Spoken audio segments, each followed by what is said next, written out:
Nós queremos dar as boas-vindas a todos novamente. Queremos apresentar nossa irmã Cristiane Reis. Ela é trabalhadora lá da Comunhão Cristã, Comunhão Espírita de Brasília, e está aqui para ter uma conversa conosco sobre a família.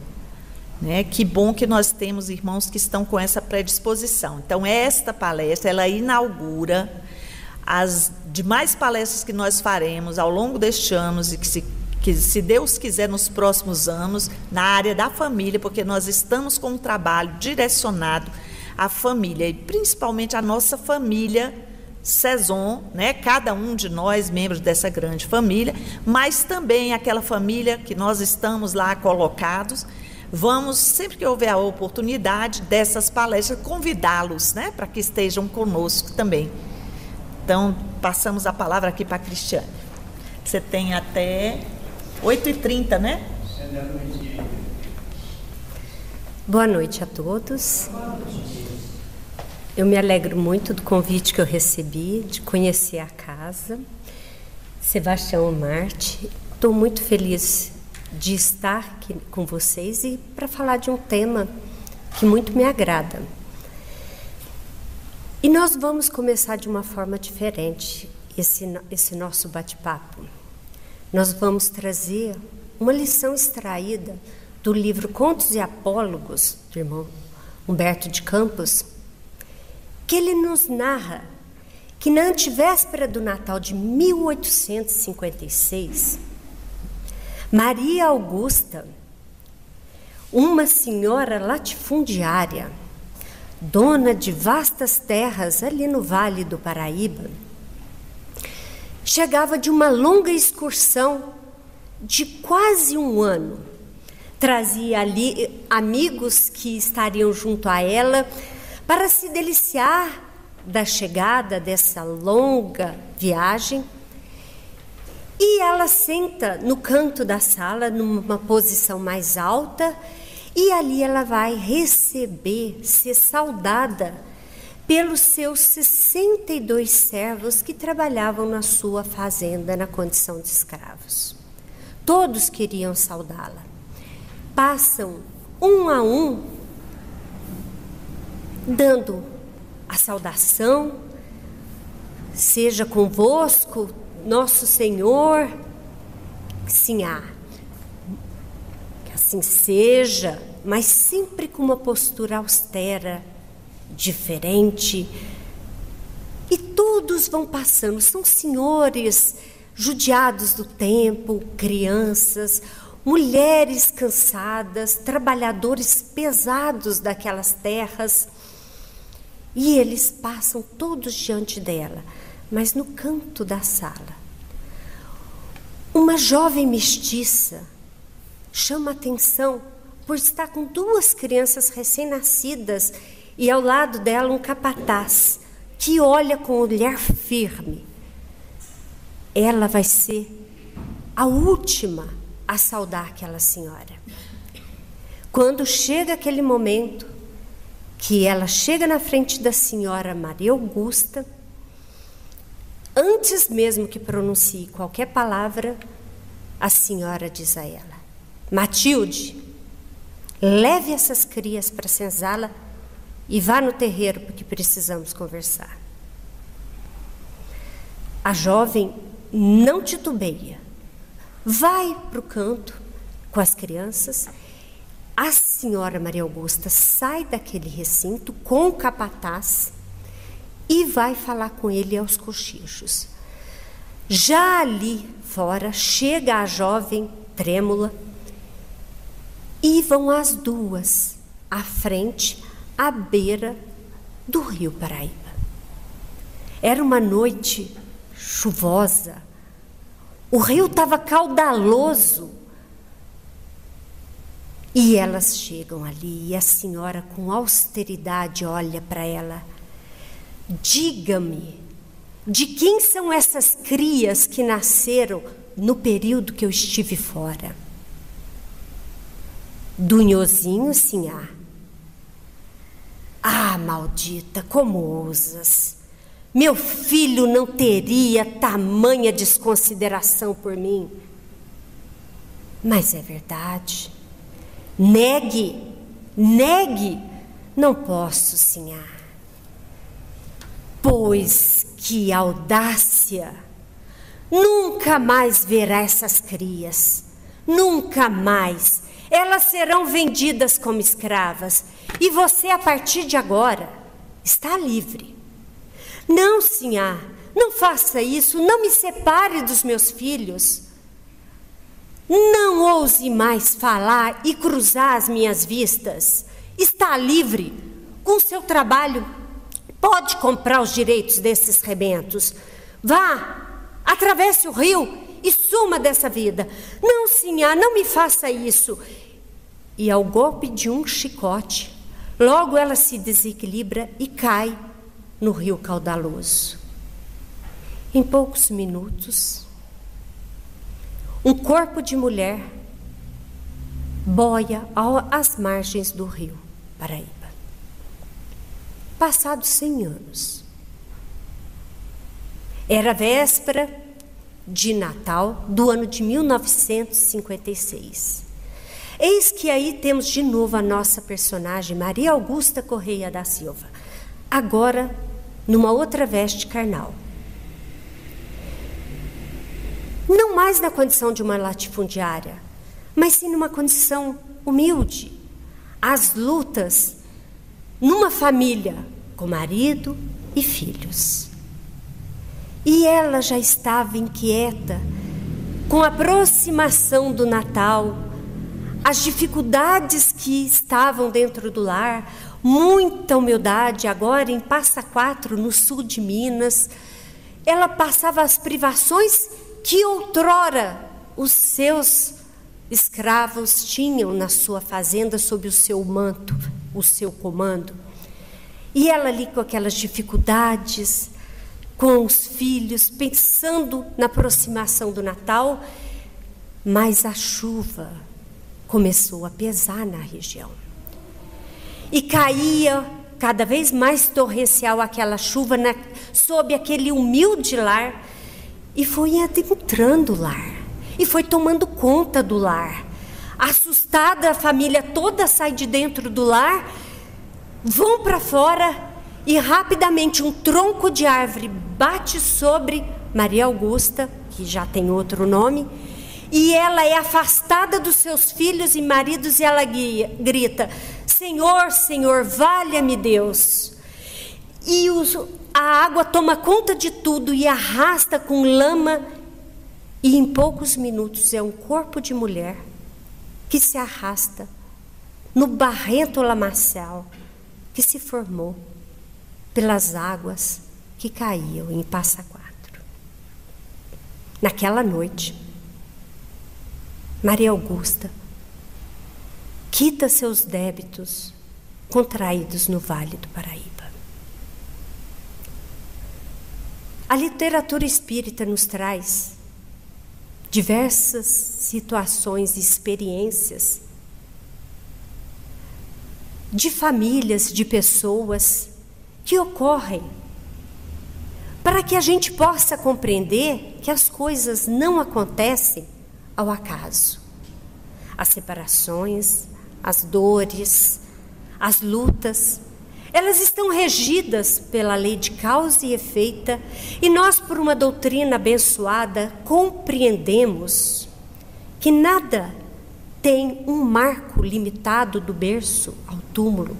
Somos espíritos imortais numa longa trajetória, estagiando em experiências encarnatórias. E nessas experiências, nós temos a bênção de vir em famílias. Que os espíritos já nos esclarecem, lá na questão 775, que o afrouxamento dos laços de família seria uma recrudescência do egoísmo. Porque não se preocupar com ninguém e não ter preocupação um com o outro é deixar reinar o nosso egoísmo sem freio, como um corcel indomado. Mas essa preocupação de querer entender a família com todas as diferenças que ela tem, não é só nossa. Não vem de agora, não vem de antes. Lá na época de Cristo, ali nas andanças de Cristo, no livro Jesus no Lar, Neio Lúcio nos conta que dentro do recinto doméstico de Simão Pedro, ali reunidos num círculo familiar, Jesus, conversando sobre as Escrituras com todos que se faziam presente, logo após a sua abordagem, a sogra de Pedro vira para ele e fala: mestre, mas me explica, o que é essa nossa questão em família, que eu não entendo? Porque começa com flores, tudo bom, mas parece que avança e termina como uma longa colheita de espinhos. A gente entende a magnitude da sabedoria do Cristo quando ele fala uma frase para responder ela, e a frase em si já dá uma palestra. Ele explica: o lar é a escola das almas, o templo onde a sabedoria divina nos habilita, pouco a pouco, ao grande entendimento da humanidade. Vamos tentar destrinchar isso aqui. Parece simples. O lar é a escola das almas. Ora, escola. Escola nós sabemos que começa do básico, do fundamental, até os níveis mais avançados. As lições começam simples e à medida que vamos nos capacitando, elas vão se ampliando. Então, são séries, etapas que cumprem ciclos até que a gente esteja mais no nível aperfeiçoado. O templo, olha, templo é algo sagrado. Então, nosso lar é algo sagrado. Não é algo que deva ser descuidado, negligenciado. Ninguém entra num templo praguejando, menosprezando. A gente entra num templo com reverência. A postura nossa perante a família, o lar, reverência, com todas as dificuldades, porque lembra, é uma escola. Nós vamos tentar entender melhor. Onde a sabedoria divina, nós estamos falando do Pai. De um dos atributos da divindade é perfeição. Não tem erro. Perfeição. Sabedoria. Nós estamos regidos por uma sabedoria, e uma sabedoria que não é aquela limitada como as nossas, é uma sabedoria perfeita, que sabe de tudo, que nos habilita, pouco a pouco, tenhamos paciência. Não vai ser de uma vez, vai ser aos poucos. Crescimento é lento, aprendizado é igual escola, tem etapas, tem um curso, é uma jornada. Nos habilita pouco a pouco ao grande entendimento da humanidade. Ora, então nós estamos sendo preparados para compreender de fato o que é humanidade. Para entender de fato o que é irmandade.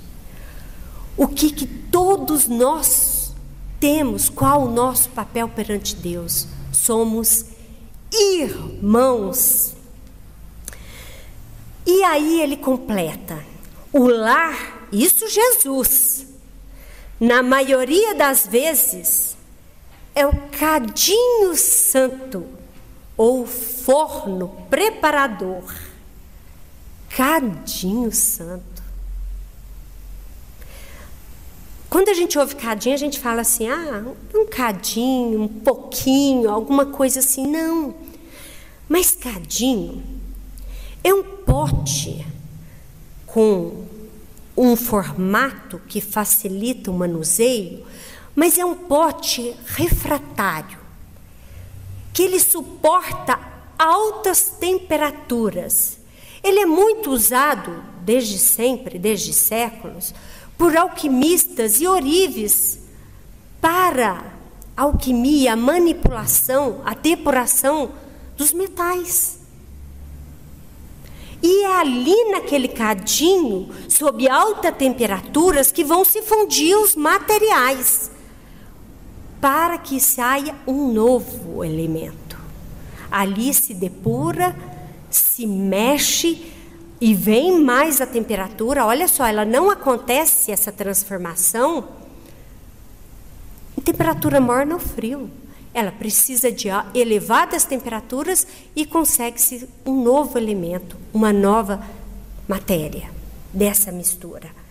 Ora, então não foi por acaso que ele nos disse que ali é o nosso cadinho, o nosso forno depurador.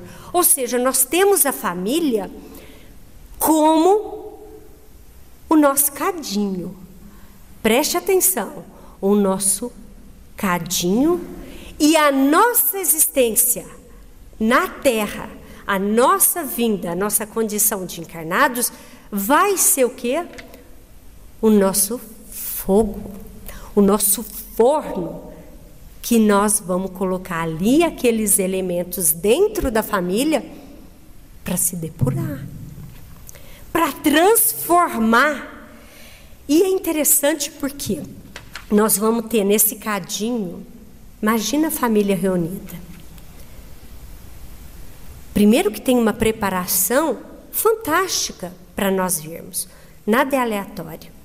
Há uma equipe no plano espiritual que trata de um projeto reencarnatório para cada um. Até as células são calculadas, potencializadas, para que a gente tenha determinado tipo de compleição física, que a gente possa cumprir todos os preparos. Se o nosso corpo, a nossa estrutura física é planejada, imagina a nossa condição familiar. No livro Missionários da Luz, no capítulo 12, antes da reencarnação de Segismundo, tem a preparação. André Luiz tem a oportunidade de ir até um departamento de planejamento reencarnatório, e ali ele fica encantado de ver os cuidados de cada um para reencarnar. E dentro desse cadinho são colocados quem? São colocadas as pessoas que precisam estar ali naquela família. Não tem erro, não tem equívoco. Foi uma sabedoria divina perfeita que planejou. Planejou para o nosso melhor. E é ali que nós vamos, na nossa existência, começar o nosso processo de depuração. E vai ter fogo, e vai ter calor, o calor das lutas, dos desafios, porque precisa haver o quê? Uma transformação. Nós estamos falando de espíritos que precisam fazer um processo evolutivo, uma progressão, uma expansão de consciências. Só que a gente não vem sem algo que precisa ser cumprido. Lembra da Maria Augusta? Ela veio na segunda etapa com um planejamento para se corrigir de uma falha. Lei de ação e reação.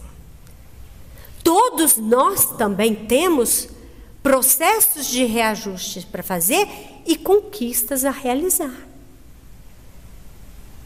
E é nesse cenário que nós nos encontramos. E aí a gente desavisado, ou muito entregue à matéria, olhamos para a nossa vida e fala assim, está uma bagunça, está um desalinho, eu estou com as pessoas erradas. Não está, não está. A minha vida não está acontecendo. Não. Ela está acontecendo e é para ser trabalhada. Vamos lá. No cadinho, nós vamos trabalhar as impurezas. Nós precisamos tirar as impurezas para que fique o melhor, que se sobressaia o melhor. Nós temos muito orgulho. Muito orgulho, muita vaidade. Nós temos processos de sentimentos que precisam ser trabalhados. Nós temos mágoas, ressentimentos, temos vaidades, temos melindres. Trazemos a maledicência ainda como principal objeto das nossas conversas. Aí nós vamos trabalhar. E está ali dentro outros elementos que estão todos no mesmo processo, precisando trabalhar os seus desafios pessoais. Então é complexo. Porque tem hora que parece que todo mundo tem espinho. Porque temos as diferenças. Porque nem sempre as famílias chegam com laços de afinidade. Ali, às vezes, naquele círculo familiar, nós vamos encontrar desafetos do passado. Nós vamos encontrar pessoas que nos prejudicaram e muito, e pessoas que nós prejudicamos muito. E vai estar ali na condição de que pai, mãe, irmão. Aí, entende-se por que a sogra de Pedro fala, olha, começa com flores e parece que é uma colheita de espinhos, porque as situações vão se abrindo ali nesse processo de depuração. Olha só, nós precisamos ir separando. Mas tem mais coisas para acontecer. Nós vamos ter que fundir, nós vamos ter que juntar, agregar esses membros. Porque se a gente pega e tira os elementos, separa, ou a gente sai e prefere largar, abrir mão, não quero, não vai ter o processo que era para fundir. A gente está com as pessoas certas, vamos trabalhar. A fila para reencarnar está gigante. São 3 vezes o número dos que estão aqui. A gente tem a oportunidade e temos a doutrina maravilhosa que nos esclarece as consciências para que a gente olhe para o outro e veja nele alguém que está no mesmo processo que nós, que tem direitos como nós, que tem desejos como nós, que tem equívocos como nós, que tem anseios como nós, que tem razões como nós. E nós estamos todos juntos ali. Precisamos fundir, precisamos trabalhar essas pessoas. Mas temos também a questão do transformar esses membros, que às vezes é desafeto, que às vezes é aquele que é tão indiferente, que traz o frio, que não ajuda a fundir. Não, nós podemos botar o fogo nessa existência, o calor que se chama amor, a compreensão, para que possa estarmos juntos, trabalhando. E olha que tem muitas diferenças, e tem muitos desafios, e tem muitas dores aí. E aí a gente vai entender que os elementos que a gente vai ter que colocar junto para fazer funcionar essa separação do que é impureza e de fundir esses elementos para que o novo saia, a gente precisa colocar alguns elementos. Esses elementos que a gente vai começar, quem trouxe para nós é o Mestre Jesus. Foi o Mestre. E nós podemos começar com a indulgência.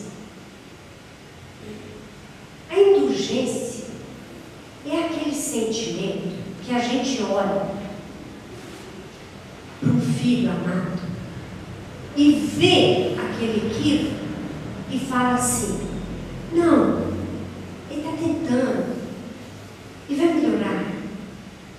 Mas é esse sentimento, é só ilustrativo, para que a gente tenha todos dentro do lar.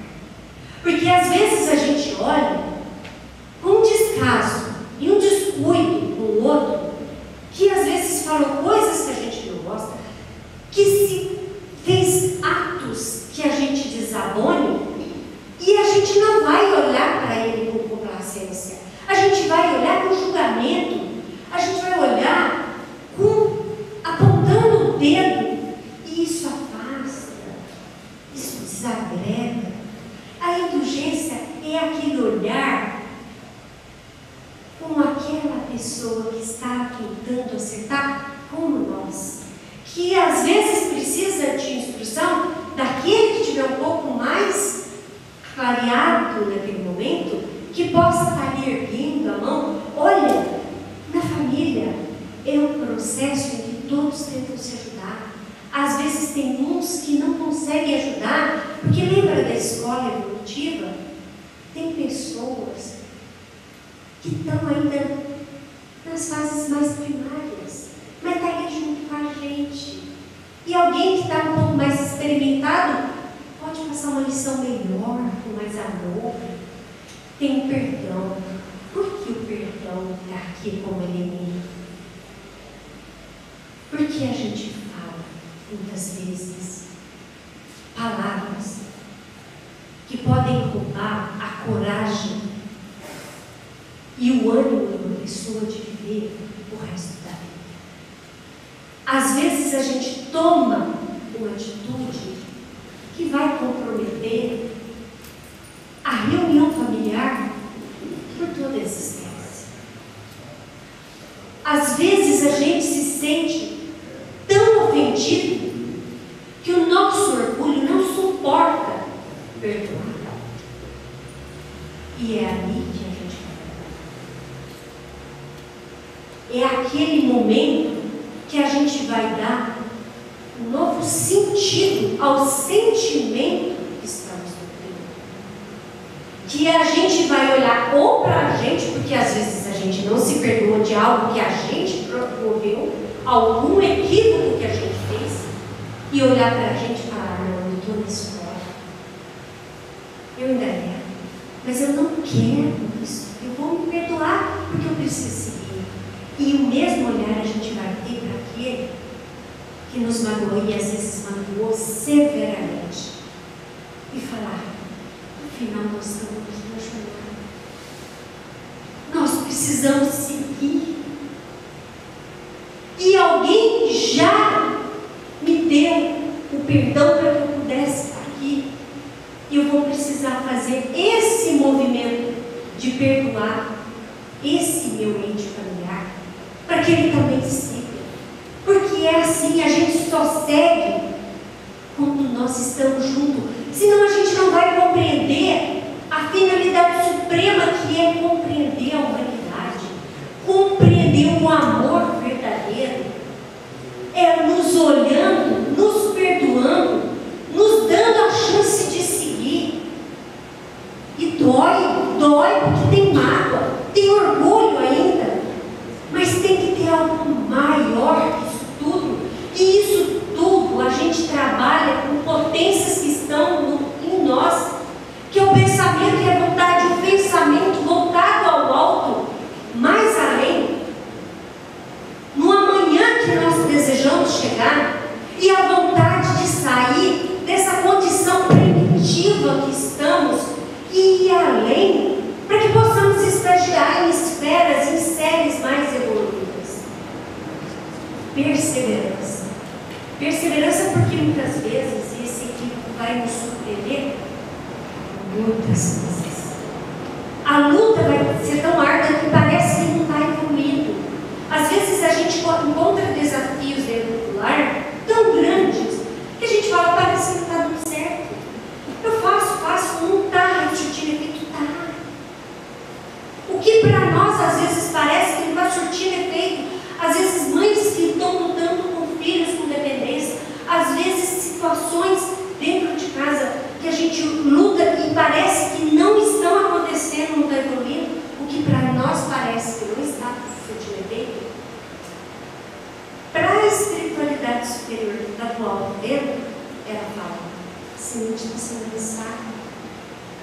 Esse esforço, essa perseverança está sendo aquele arado que está arando aquele terreno, aquele coração duro, aquele solo duro, e aquilo ali está arando. Calma, no tempo certo, aquilo ali, aquela semente vai dar. Mas aparentemente, porque nós somos imediatistas, parece que não está indo. Mas está. Todo o trabalho no bem, todo o trabalho voltado dentro dos propósitos mensagem do Cristo tem frutos.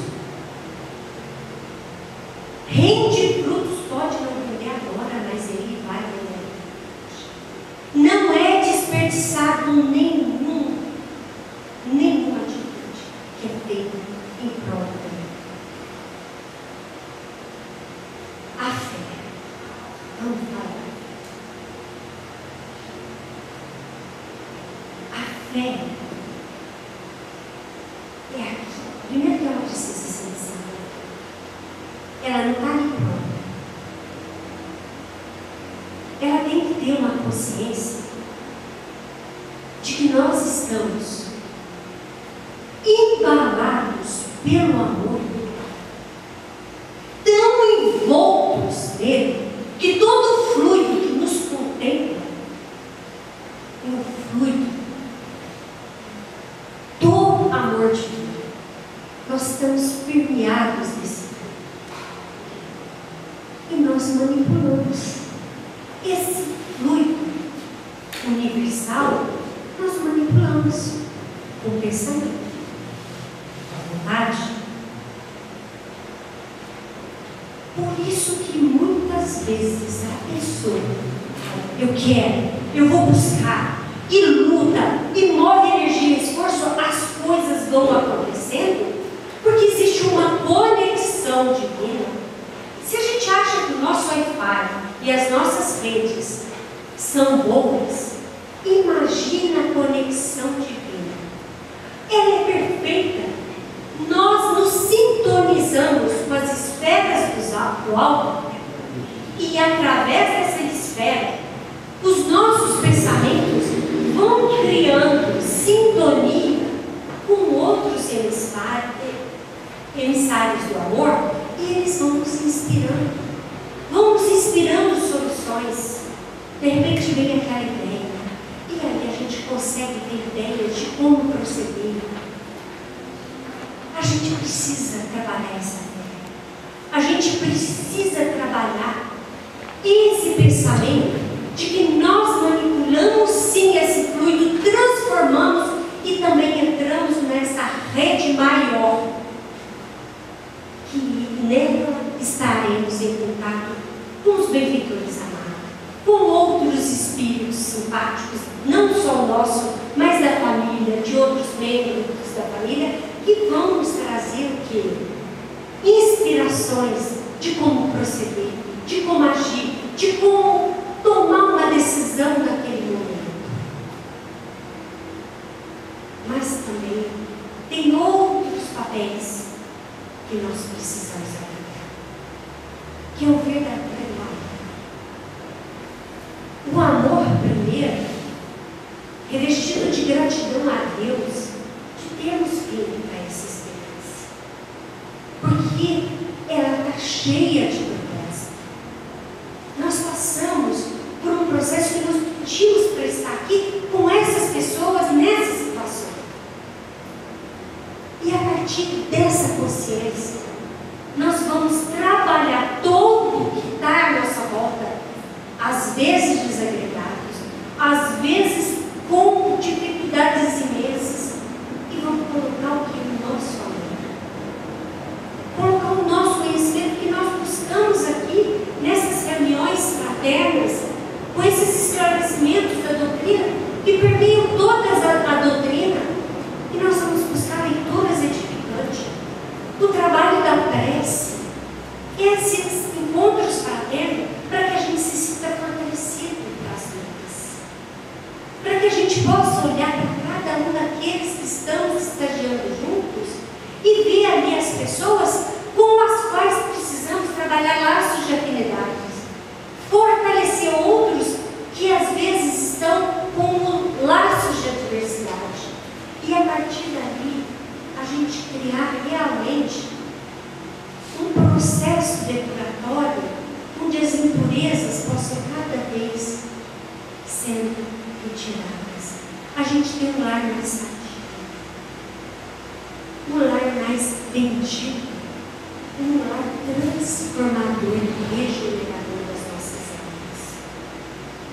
Nós estamos dentro do lar maior. somos parte de uma grande irmandade. Somos parte de um todo que nos rege. E quando nós olhamos para esse cenário, não se restringe apenas a esse mundo. Não se restringe apenas a essas crianças. Nós temos em nós uma sentença divina que nos aponta tranquilamente, sem que ninguém precisa nos dizer o que em nós precisa ser trabalhado. As impaciências,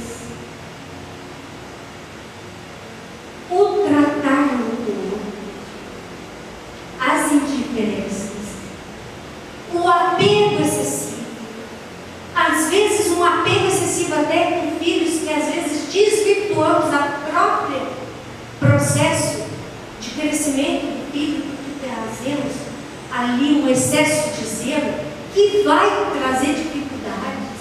Não, nós precisamos trazer claridade para as nossas vidas e qual o nosso verdadeiro papel ali dentro.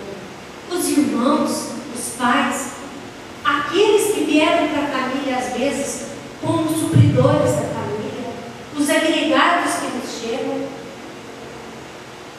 obedecendo. Esses agregados, eles nos chegam com um propósito, não estão limitados. Como que eles chegam essas coisas? Nós passamos por todo esse processo, por toda essa programação. Podemos mudar a programação.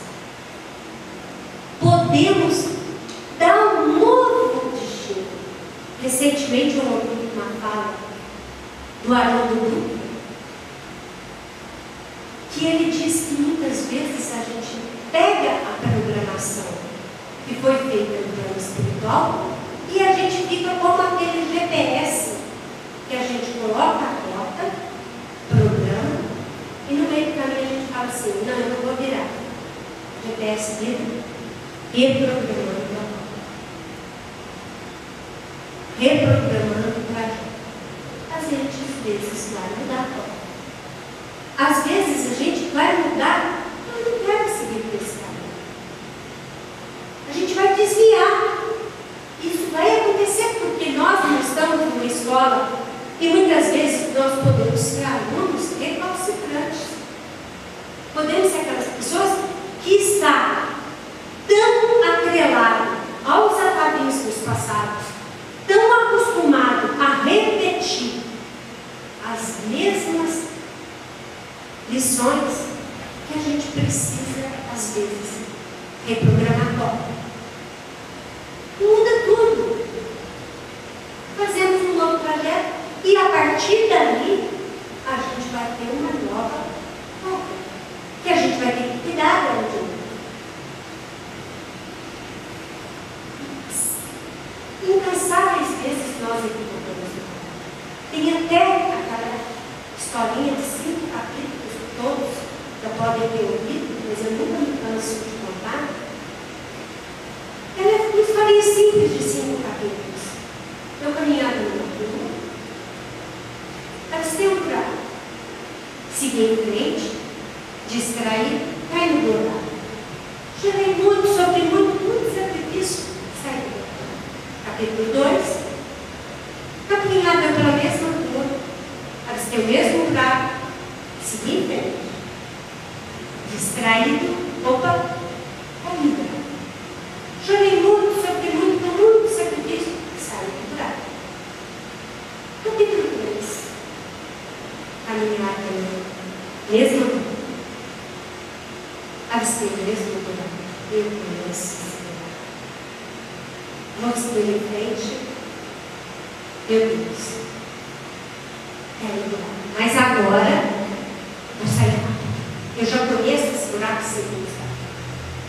Capítulo 4, caminhava na mesma rua, o mesmo buraco agora. O que eu fiz? Desviei do buraco. Capítulo 5. Mudei de vida.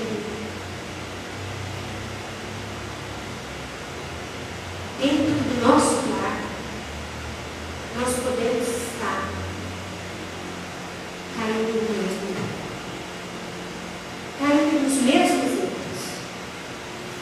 Nós podemos estar praticando os mesmos erros que a gente sabe que dói, que é difícil de sair, mas a gente permanece por atavismos presos aos mesmos erros. Até que em um determinado momento a gente resolve mudar de atitude. E a gente não cai mais nos erros. É como se nós tivéssemos um arquivo mental e temos com as experiências equivocadas, mas elas estão ali na frente do nosso arquivo e diante das situações a gente vai sempre acessar o mesmo arquivo e pegar as mesmas experiências e repeti-las. Quando nós mudamos de atitude através de novas lições, novos aprendizados, novos conhecimentos, a gente começa a fazer o quê? A inserir no nosso arquivo mental o quê? Vontade, perseverança, pensamento diferente entre um novo arquivo e a gente consegue fazer o quê? Uma nova atitude. Esse arquivo vai lá para frente.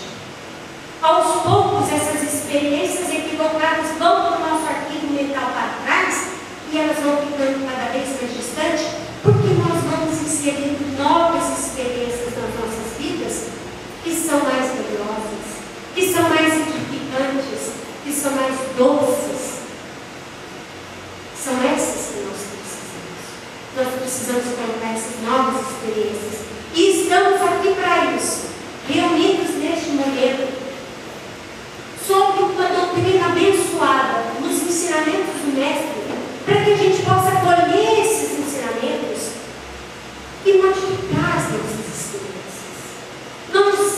Vamos transformar, sempre que vier a vontade de praticar os mesmos atos, os mesmos equívocos, lembrar, esse aqui eu não quero mais repetir. Eu quero um novo arquivo mental na minha vida. Eu quero fazer novos registros existenciais. E eu vou fazer, porque eu posso, porque eu sou capaz, porque eu tenho todas as condições de fazer diferente. E a partir daí, sob a proteção de Deus, e sob uma vontade edificante, a gente não vai essa trajetória. São essas as lições que eu gostaria de fazer. Essas reflexões são para que a gente possa pensar no nosso círculo familiar e o que nós podemos deixar de contribuição para ele e para nós, porque nós estamos nele com um grande propósito de primeiro nos edificarmos e depois sermos coautores e contribuirmos com aquele nosso cadinho abençoado. Capaz de Deus seja Deus. Então, queridos irmãos, vamos continuar nessa pregação da amor divina, para mais uma vez agradecer a bondade divina por nos permitir estar aqui, participar desse banquete de cura, de levantamento. Que as palavras da nossa vida, trazidas pela nossa vida, possam falar nos nossos corações, entrar na ficha da nossa alma, durante o Deus do durante os dias que se seguem, para que estejamos nós cada vez mais atentos nas necessidades nossas, pontuais, individualmente, mas também no coletivo, agregar pelas nossas necessidades. Que a bênção do Mestre Jesus seja sobre cada um de nós.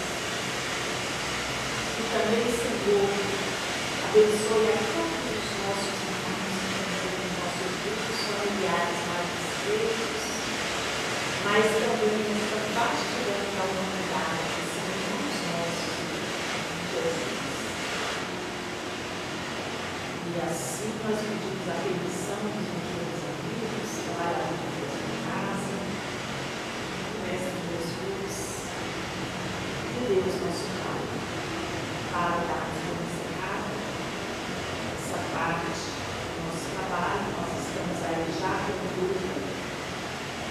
passe, os passistas que estão na lateral, cada um mentaliza aí o celular. Vamos conduzir